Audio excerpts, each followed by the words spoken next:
T.Renaissance squad. Your boy has been revived. You know what it is? His voice is back. But yeah, today we going a little scary, boy. Today we're gonna be reacting to a scary film. Yeah, boy. Yeah, let's not waste any time. But whoa. The socials. You know you want to follow the socials. But yeah, let's get into it. What is this boy? You know what? Never mind. We figured out this kid's nappy already. I don't know what this holds, but I don't know what this holds. Let's go. My 12-year-old cousin lost her life in my bedroom like an animation, 23 years ago. I don't know how to tell this story without asking you a question. Have you ever heard of Mira? The girl who lives in the mirror? The first time I saw her, I was 10. I ain't scared. My cousin was visiting. Her name was Amanda. She was 2 years older than me. Amanda stayed over at my house almost every other Saturday night. And she was the daughter my mother always wanted. A spoiled, rotten beauty queen in the making. And then, one night, as we were getting ready for bed, Amanda pranced around the bedroom before finally stopping in front of the large mirror near the foot of my bed to apply a tube of red lipstick. I asked her why she was putting on makeup just before bed. She told me that in order for beauty sleep to work, you have to go to sleep pretty. Then she said, you know, you could do with some makeup to cover up that shit stain on your face. She was talking about the birthmark I was born with. I tried to hide my embarrassment, but I couldn't. Because, well, it's permanent. Amanda knew it was This doesn't seem so scary. It just seems like their eyes always linger to my birthmark. I can almost hear them thinking, ugh, that's unfortunate. It has always made me feel like a circus freak. It's okay, not everyone can be pretty, you know, my cousin said under her breath, and it hurt. Hey, but why does this guy sound like a murderer? I watched in silence as Amanda moved from perfecting her lips to brushing her hair, only stopping in between to admire herself in the mirror. But something about Amanda's reflection wasn't right. Amanda, I whispered. She turned her head to look back at me and my heart stopped. Her reflection didn't move with her. The person in the mirror was not Amanda. It wasn't her. It was a girl in a white dress with pale, dead eyes. She looked like she'd gone to hell and never made it back. She had a wide gash across her face, with flesh wound slits that started at the corner of her mouth and ran morbidly deep into her cheeks. I stared in horror, unable to move. Amanda was still looking back at me, but her reflection, the deformed girl, was blankly staring at her through the glass. The reflected girl's eyes were pearl white and lifelessly fixed on her position. Amanda, what's wrong with your reflection? I asked, choking on my words. She was facing me, telling me to cut it out while I watched the girl in the mirror pull out a small box from behind her back and remove a crisp razor blade. She casually placed it in her mouth and began to chew, still smiling blankly as if programmed to do so. Then we both heard it. It came from the mirror. Amanda immediately spun around to find Mira in the mirror.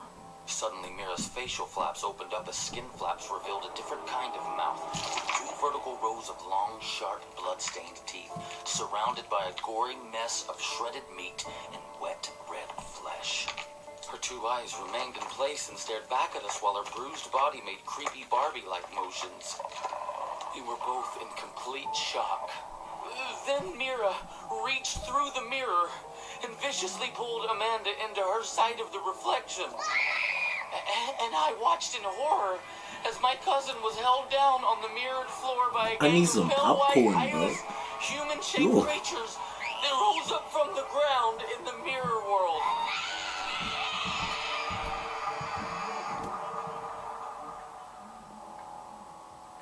To my disbelief, Mira climbed out of the mirror and crawled across my bedroom floor on all fours. I backed into my bed, but I couldn't get away from her.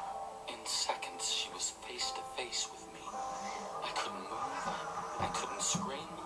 Mira caressed my face with her hand and slowly edged my birthmark with her lifeless finger.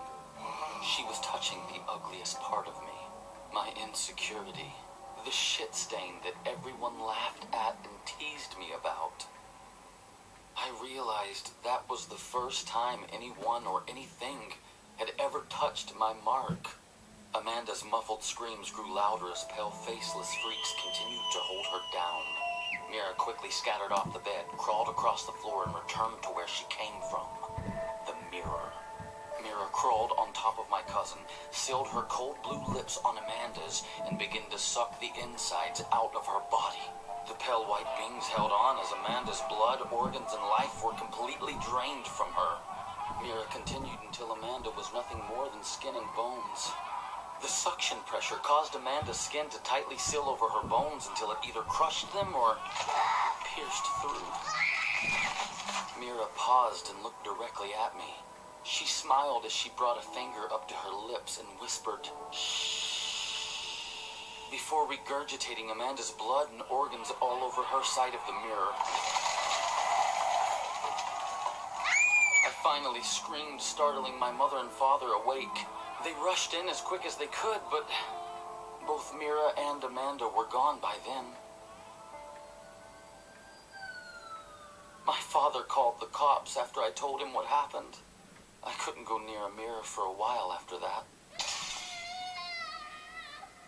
I was psychoanalyzed and treated for PTSD along with paranoid delusions. My cousin Amanda was never found.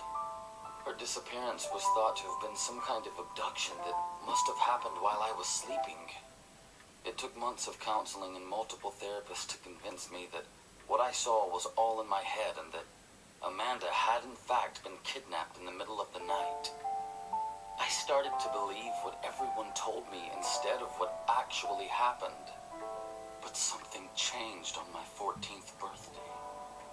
I was given a new dressing table. And that night, I saw Mira again. She had returned in the mirror. She was holding my cousin's dried out, shrunken, severed head. There was a birthday candle in the center of Amanda's head, dripping hot wax down her forehead. Mira blew it out and the room went dark.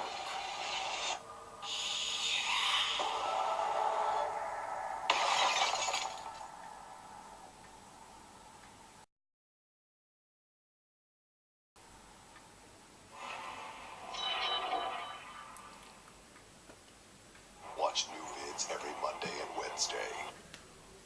Well then, that was pretty scary for an animation, I'm not gonna lie. I was scared though. I mean, do I look like I'm scared? But yeah, no, that was pretty deep, man. Damn. I ain't going near a mirror again, bro. Like, damn.